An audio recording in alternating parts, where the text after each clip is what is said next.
Hello viewers, welcome to the serial நேரம்.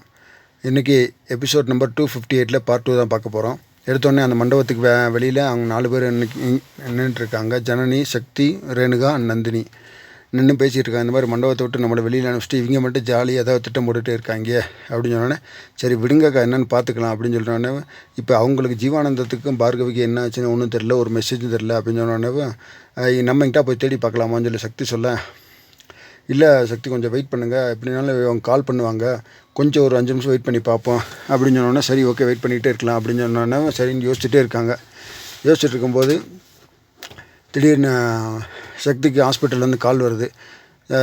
சக்தி ஃபோனை பார்த்து எதுவும் ஹாஸ்பிட்டல் நம்பர் மாதிரி தெரியுது அப்படின்னு சொல்லிட்டு சின்ன அட்டன் பண்ணி பேசுகிறாப்புல, சார் இந்த மாதிரி ஹாஸ்பிட்டல்லேருந்து பேசுகிறேன், இந்த மாதிரி ஹாஸ்பிட்டல்லேருந்து பேசுகிறேன் சார், இந்த மாதிரி ஈஸ்வரி அம்மாவுக்கு வந்து ரொம்ப ஆபத்து, உயிருக்கு ஆபத்து, உடனே வாங்க சார் அப்படின்னு சொல்லி சொன்னோடனே, நீங்கள் யார் சார், என்ன ஆபத்து, அங்கே தான் தர்ஷினி கூட இருக்கா, போலீஸ் ஒரு பாதுகாப்பு இருக்குது, அப்புறம் என்ன பிரச்சனை, நீங்கள் யார் சார், எங்கேருந்து பேசுகிறீங்கன்னு சொல்லி கேட்டோடனே, சார் உங்களுக்கு நான் சொன்னாலும் ஏன் உயிருக்கு ஆபத்து ஆகிடும், அதனால் ஈஸ்வரி அம்மாவுக்கும் உயிருக்கு ரொம்ப ஆபத்து எப்படின்னு பார்த்துக்கோங்கன்னு சொல்லிட்டு ஃபோனை அவன் கட் பண்ணிட்டான்.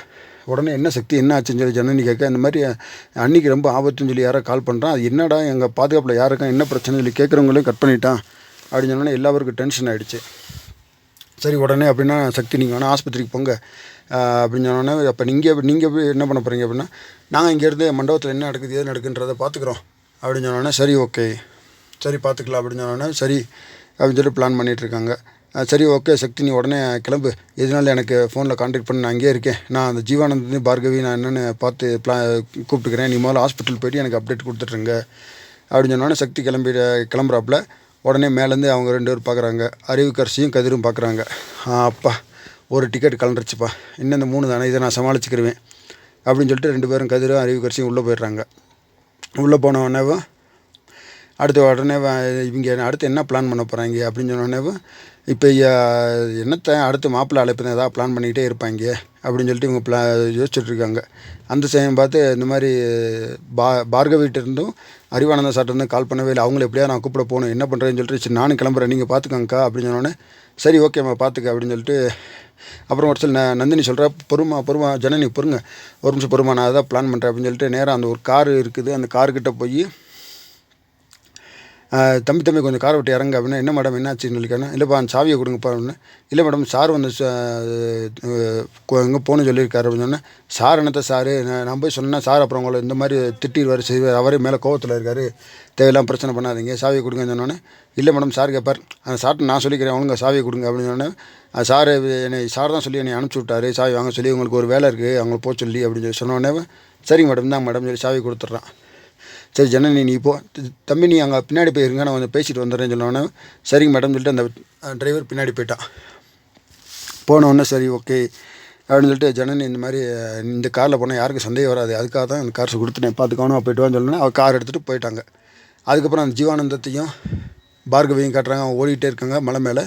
அதுக்கப்புறம் இங்கிட்ட அந்த புலிகேசி அண்ட் டீமும் அப்புறம் ஜெயபாண்டியன் போலீஸும் துரத்திக்கிட்டே இருக்காங்க. துரத்திட்டு இருக்கும்போது கொஞ்சம் தூரம் போனவொடனே கரெக்டாக அவங்க முன்னாடி போகிற தெரிஞ்சோன்னே, சார் அந்த போகிறாங்க சார் அப்படின்னு சொல்லி ஜெயபாண்டியன் சொல்ல, வேகமாக போய் டக்குன்னு சுட ஆரம்பிக்கிறாரு.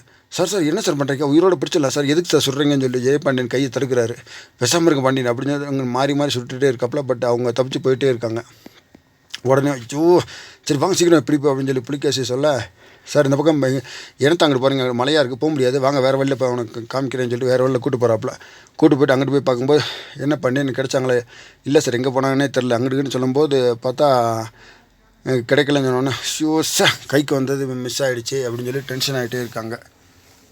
கைக்கு வந்தது மிஸ் ஆகிடுச்சேன்னு டென்ஷன் ஆகிட்டே இருக்காங்க. உடனே அவன் பார்கவியையும் ஜீவானந்தத்தையும் காட்டுறாங்க. ஜீவானந்தம் அப்படி கையில் தோள்பட்டில் கை வச்சுட்டே வராரு. அவருக்கு ஷோல்டரில் குண்டு பட்டிருக்கு, ரத்தம் உடஞ்சிட்டே இருக்குது. அப்படியே பார்கவி பார்த்தா, ஐயோ சார் என்ன சார் ஆச்சு, குண்டடி பட்டுருச்சு, வாங்க சார் ஹாஸ்பிட்டலுக்கு போகலாம் அப்படின்னு சொல்லி அவள் அழுக ஆரம்பிச்சிட்றான். அப்படியே டென்ஷன் ஆகிட்டா. பார்கவி என்னை பற்றி நீ எதுவும் கவலைப்படாத, நான் பார்த்துக்கிறேன், நீ எப்படியா இங்கேருந்து போ, இது சக்ஸஸ் வாழ்க்கையில் நீ சக்ஸஸ் ஆகணும், நீ போ நான் பார்த்துக்கிறேன் அப்படின்னா, சார் உங்களை எப்படி சார் நம்ம தனியாக விட்டுட்டு என்னால் போக முடியாது சார் அப்படின்னு சொல்லி அவங்க அழுகுறாங்க. அதோடய அந்த சீனை முடிச்சுட்டாங்க. அதோடய அந்த இதோட அந்த பார்ட் 2 முடிஞ்சிச்சு. இன்னும் அதுக்கடுத்து பார்கவி தனியாக போனாலா, என்ன நடந்துச்சு ஏது நடந்துச்சு அப்படின்றத அடுத்த 259 எபிசோடில் பார்க்கலாம். இந்த வீடியோ உங்களுக்கு பிடிச்சிருந்தா லைக் பண்ணுங்கள், கமெண்ட் பண்ணுங்கள், ஷேர் பண்ணுங்கள். மறக்காமல் தமிழ் சீரியல் நேரம் சேனலை சப்ஸ்கிரைப் பண்ணிவிடுங்க. Thank you so much for all.